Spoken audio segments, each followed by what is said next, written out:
अस्सलाम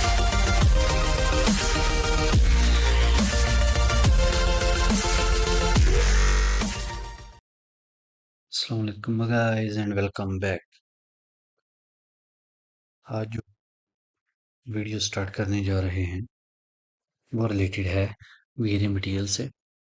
और आज की इस वीडियो के अंदर हम ये देखेंगे कि एक तो हमने पिछली वीडियो के अंदर देखा था मटेरियल का कलर फिजिकल कैसे चेंज किया जाता है। आज की इस वीडियो के अंदर हम ये देखेंगे कि मटेरियल के जो फिजिकल कलर के अलावा और ऑब्जेक्ट्स बनाए जाते हैं, जिस तरह के marble floor, tile floor, wooden floor या कोई भी मटेरियल किस तरह अप्लाई किया जाता है। सबसे पहले हम अपनी लास्ट यूज फाइल को ओपन कर लेते हैं। ये हमने लास्ट यूज़ की थी, जिसके अंदर हमने देखा था कि मटेरियल के फिजिकल जो कलर्स हैं उनको कैसे चेंज किया जाता है। आज हम इन्हीं के ऊपर कुछ मटेरियल अप्लाई करेंगे। फॉर एग्जांपल, सबसे पहले मैं आ जाता हूँ ग्राउंड मटेरियल के अंदर। और ग्राउंड मटेरियल के अंदर मैं यहाँ पर सबसे पहले अप्लाई करना चाहता हूँ फ्लोरिंग का कोई भी मटेरियल। तो जैसा कि मैंने आपको बताया था कि जो डिफ्यूज़ पैरामीटर होते हैं ये फिजिकल पैरामीटर होते हैं किसी भी मटेरियल के, यानी कि जो भी ऑब्जेक्ट का हिस्सा हमें दिख रहा होता है वो उसका फिजिकल पैरामीटर है। तो यहाँ से हमने डिफ्यूज़ का कलर चेंज किया था। आज हम कलर चेंज करने के बजाय यहाँ से आगे एक बटन है कलर के आगे, इसके ऊपर हम क्लिक करके मैप अप्लाई कर सकते हैं। एक मेथड तो ये है कि यहाँ ये देखें, इस बटन के ऊपर क्लिक करके यहाँ से हम मैप्स में से जर्नल ओपन करके बिटमैप अप्लाई कर दें। दूसरा मेथड जो स्लेट मटेरियल एडिटर का है वो ये है कि डिफ्यूज़ को यहाँ से हम उठा के नोड को यहाँ पर लेफ्ट क्लिक से छोड़ दें, जनरल, और यहाँ से बिटमैप अप्लाई कर दें। अभी मैं यहाँ डेस्कटॉप पर से बिटमैप अप्लाई कर देता हूँ। अब यहाँ पर मेरे पास सेम मटेरियल की दो बिटमैप्स हैं, एक ये बिटमैप है और दूसरी ये बिटमैप है। अब इन बिटमैप्स के अंदर फ़र्क क्या है वो बाद में डिस्कस करते हैं। फिर वक्त मैं ये अप्लाई कर देता हूँ। तो अब ये देखिए, जो ही मैंने ये टेक्सचर अप्लाई किया ऑटोमेटिकली ये डिफ्यूज़ के अंदर अप्लाई होने के बाद शो हो गया। अब बाज़ का इस तरह होता है कि हम इसको अप्लाई कर देते हैं मटेरियल को, लेकिन ये टेक्सचर यहाँ पर शो नहीं होता। उसकी सबसे पहली वजह ये होती है कि जब आप मटेरियल को सिलेक्ट करें तो यहाँ पर आप देखें एक ऑप्शन है but show shaded material in view port का, ये बाज़ का चेक होता है। यानी कि अब ये देखें, सिलेक्ट किया प्लेन, यही मटेरियल हमारा अप्लाई है, असाइन मटेरियल टू सिलेक्शन, लेकिन हमारा मैप शो नहीं हो रहा। उसकी वजह ये होती है कि यहाँ पर ये जो ऑप्शन है, बटन है, ये ऑफ होता है। इसको जो ही आप चेक करेंगे आपका मटेरियल व्यू पोर्ट के अंदर भी शो हो जाएगा। ओके, इसको भी करते हैं क्लोज। अब यहाँ पर हम एक तो और ऑब्जेक्ट्स के ऊपर भी मटेरियल अप्लाई कर लेते हैं। मसलन मटेरियल आपका कुछ भी हो सकता है, जेपीजी या पीएनजी या ईएक्सआर, वो हम मटेरियल वगैरह जो है डाउनलोड करके उनको चेक करेंगे। अभी इनमें से हम मटेरियल डाउनलोड कर लेते हैं। कोई भी एक मेटल टेक्सचर डाउनलोड करते हैं जो कि हम अपनी कोन के ऊपर अप्लाई करेंगे, लाइक दिस। 3000 बाई 2000 इस इमेज की रेजोल्यूशन है जो कि अभी लोड हो रहा है।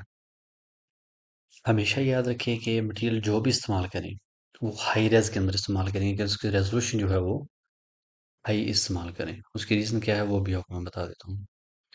अब इसके डिफ्यूज़ को जनरल में आके बिटमैप अप्लाई कर देते हैं, ओपन, सेलेक्ट करें show shade map in viewport. Okay, ये है सिंपल मटेरियल अप्लाई करना। एक होती है मटेरियल की मैपिंग। मसलन अभी आप ये देखें कि ये मार्बल का मटेरियल मैं फॉर एग्जांपल अप्लाई कर देता हूँ बॉक्स पर।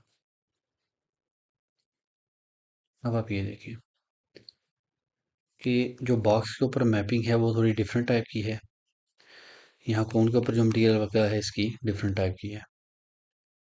तो मैपिंग करने के लिए हमेशा हम यूज़ करते हैं UVW मैप। मैं इस ऑब्जेक्ट को सिलेक्ट करूंगा, मॉडिफाई में मॉडिफायर लिस्ट को ओपन करें, यहाँ से प्रेस करें यू। अब यहाँ पर देखिए UVW मैप से रिलेटेड काफ़ी चीज़ें हैं। UVW मैप है, UV मैपिंग ऐड है, UV मैपिंग क्लियर है, UVW एक्स फॉर्म। तो यहाँ से हम अप्लाई करेंगे UVW मैप, क्लिक कर दें। जब हम इसके ऊपर UVW मैप अप्लाई करेंगे तो यहाँ पर देखिए इसकी मैपिंग टाइप्स हैं। बाय डिफ़ॉल्ट ये भी प्लेनर पर हम इसको कर देते हैं सिलिंड्रिकल, जो कि हमारी ऑब्जेक्ट शेप है। तो ये सिलिंड्रिकल शेप में अप्लाई हो जाएगा। अगर स्फेरिकल है स्फेरिकल कर दें। ये शेप हमारी ऑब्जेक्ट की सिलिंड्रिकल है तो हम सिलिंड्रिकल करेंगे। इसके ऊपर भी हम अप्लाई कर देते हैं मटेरियल स्टेनलेस स्टील साइन। अब इसके ऊपर हम सिलेक्ट करके UVW मैप अप्लाई करते हैं। UVW मैप बेसिकली मटेरियल की मैपिंग के लिए ही इस्तेमाल होता है। और यहाँ से इसको हम कर देते हैं स्फेरिकल। अब आप देखिए ये स्फेरिकल अप्लाई हो गया। यहाँ पर हमारे ये प्लेनर ऑब्जेक्ट है, शेप इसकी बॉक्स है मटेरियल की, तो इस पर भी हम UVW मैप अप्लाई करते हैं एज ए बॉक्स। तो ये हमारी मैपिंग अप्लाई होगी। इस बॉक्स के ऊपर भी हम UVW मैप अप्लाई करते हैं। अब ये प्लेनर है, इसको हम कर देंगे बॉक्स। तो ये हमारी मैपिंग अप्लाई होगी। अब नीचे इसके मैपिंग के पैरामीटर्स हैं, फॉर एग्जांपल लेंथ और विड्थ जो है टेक्सचर की, तो उसको भी हम यहाँ से एडजस्ट कर सकते हैं लाइक दिस। ओके गाइस, ये तो था सिंपल मटेरियल अप्लाई करके उसकी मैपिंग करना, और ये बहुत ही इजी स्टेप्स हैं। अभी मैंने आपको एक चीज़ बताई थी कि हमेशा हाई रेजोल्यूशन जो है वो इमेज इस्तेमाल करें। अभी मैं इस इमेज के ऊपर क्लिक करता हूँ और यहाँ से देखिए बिटमैप पैरामीटर आ गया, यहाँ से मैं क्लिक करके बिटमैप चेंज कर देता हूँ। अभी जो मैं बिटमैप अप्लाई करूँगा वो ये करूँगा जिसकी ये देखिए रेजोल्यूशन है 600 बाय 400 एंड ओपन। अब ये हमारा व्यू है काफ़ी छोटा, यानी कि लार्ज स्केल पर नहीं है। तो मोस्टली जो यूज़र्स हैं वो क्या प्रॉब्लम फेस करना पड़ती है उनको कि जब वो रेंडरिंग करते हैं तो उनका मटेरियल जो है वो क्लियर नज़र नहीं आता, यानी कि वो काफ़ी ब्लर ब्लर सा नज़र आता है। एक क्रिस्प सा मटेरियल जो है वो डिस्प्ले में नहीं आता। तो उसकी बेसिकली रीज़न ही ये होती है कि उन्होंने जो मटेरियल अप्लाई किया होता है उसकी रेजोल्यूशन बहुत कम होती है। तो हमेशा याद रखें कि जो भी मटेरियल आप अप्लाई करें उसकी एटलीस्ट रेजोल्यूशन जो है वो ज़्यादा रखें, ताकि वो जो ब्लरी सा एक मटेरियल आपको नज़र आता है वो प्रॉब्लम आपको फेस ना करनी पड़े। अब ये देखिए यहाँ पर ये बिल्कुल नॉर्मल नज़र आएगा क्योंकि ये हमारा इतना लार्ज स्केल इमेज नहीं है। तो अगर मैं यहाँ से अप्लाई कर देता हूँ मटेरियल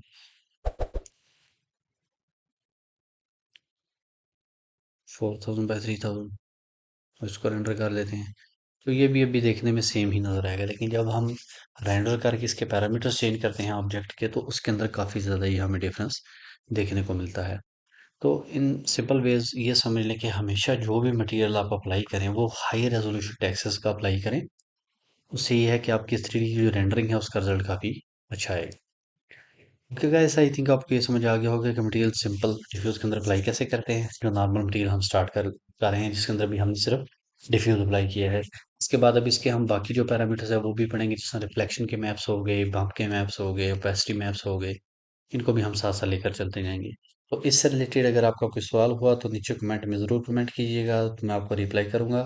या फिर उससे रिलेटेड कोई अगर आपको प्रॉब्लम फेस हो रही है तो एक वीडियो बना के वो भी अपलोड कर दूंगा। Okay guys, see you in the next video. अल्लाह हाफिज़।